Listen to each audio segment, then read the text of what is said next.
Do not trust atoms. Because they're just making up everything. In the world of chemical bonding, electronegativity stands as a fundamental concept dictating the behavior of atoms and the nature of chemical bonds. Let's unravel the mystery of electronegativity and its profound impact on chemical bonding.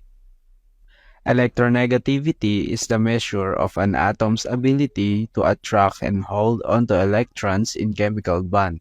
It plays a crucial role in determining the polarity of bonds and reactivity of molecules.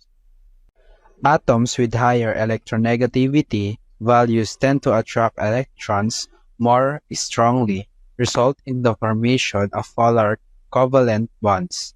This lead to unequal sharing of electrons, creating regions of partial positive and partial negative charge within molecules.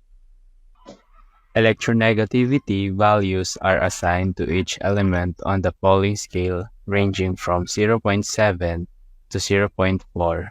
The difference in electronegativity between two atoms in a bond determines the bond type: nonpolar covalent, polar covalent, or ionic.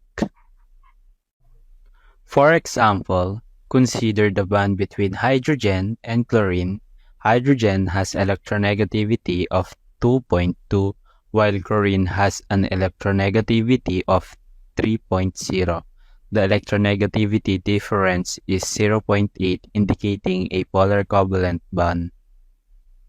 In the intricate dance of chemical bonding, electronegativity serves as the conductor, orchestrating the information of bonds and shaping the reactivity of molecules.